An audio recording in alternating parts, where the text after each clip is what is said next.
Okay, so we'll continue on with J. Rinpoche's text here. So he says, the next verse says, "From bad will come the long and unbearable pain of the three lower realms. From good, the higher, happier realms, from which we will swiftly enter the echelons of awakening. Know this and think about it day after day."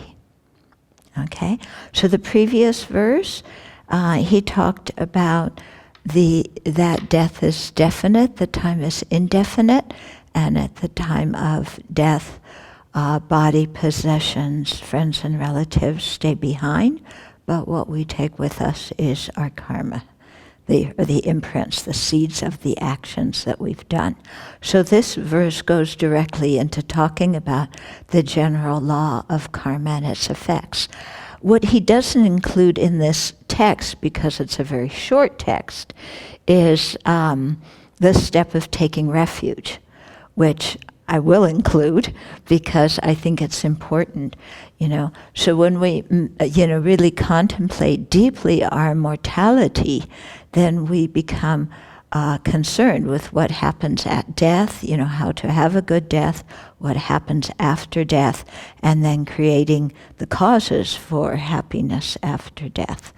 The idea being that if we cannot create the causes for ourselves to have a good rebirth, then, and instead we have an unfortunate rebirth, then let alone not being able to help other people, we won't even be able to help ourselves.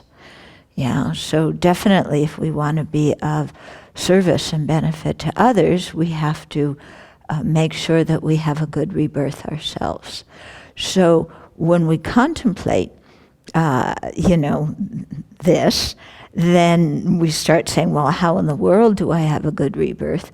And who can guide me spiritually and teach me what are the causes I need to create for a good rebirth? What are the causes to abandon so I don't have an unfortunate rebirth?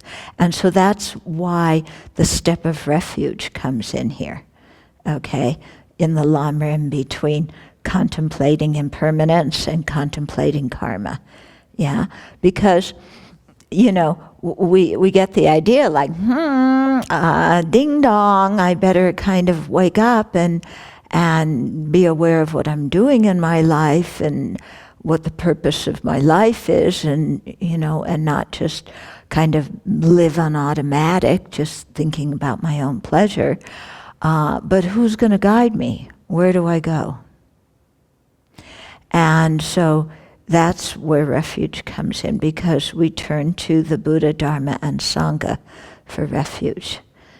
Yeah, and they are reliable refuges because the Dharma is it's the true cessations of all the afflictions and dukkha or suffering, and the paths, the mental states that lead to that. So, actualizing the Dharma jewel is the actual refuge. When we actualize that in our mind becomes the Dharma jewel of the three jewels. And then, of course, the Buddha is the one who taught that through his own experience. And the Sangha jewel are those Arya beings who have realized the nature of reality directly. Okay, and so they're also reliable because they've realized reality directly. Okay, so we turn to them for spiritual guidance. Yesterday in the forest, we were talking about some of our friends and relatives and how they, kind of keep themselves incredibly busy running around here and there and doing this and that and having all sorts of hobbies and collecting this and collecting that, and how, you look around in the world and most people are running around all day and what they're looking for is happiness. Yeah, and they're looking to avoid suffering, but because they don't know anything about the law of karma and its effects, what they're in fact doing is, out of ignorance, anger, and confusion is creating a lot of causes for unfortunate rebirths. But you look and it's like they don't know any better. They never had the fortune to contemplate refuge or to meet the Dharma, yeah, or even any other spiritual path that teaches them good morality. Yeah, because there's many other religions that can teach them, foundation, good ethical conduct, but some people don't care, or they meet a religion that has kind of the right view, but also some wrong views of good morality, like, killing the enemy will lead to a heavenly rebirth. That's wrong view, yeah, of how karma works.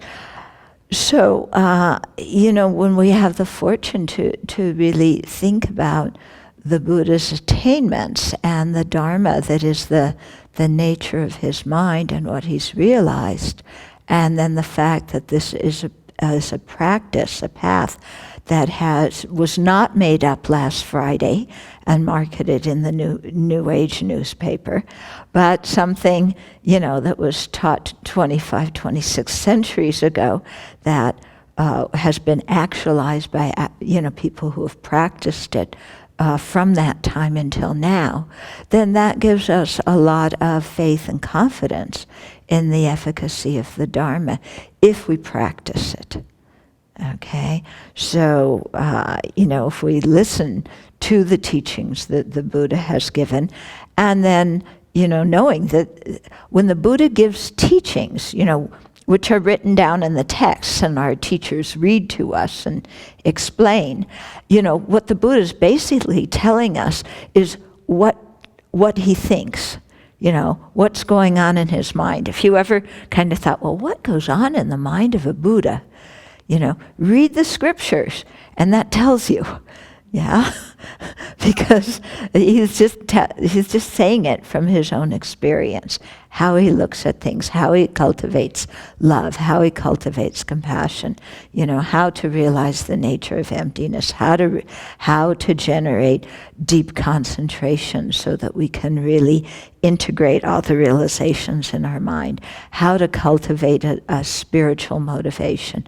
All this is explained in the teachings. So if we study the teachings and then put them into practice, then, we create those realizations in our own mind. And in the process of doing so, we transform our minds. And you can see that transformation when you stay with people who are Dharma practitioners for a long time, because you see them change.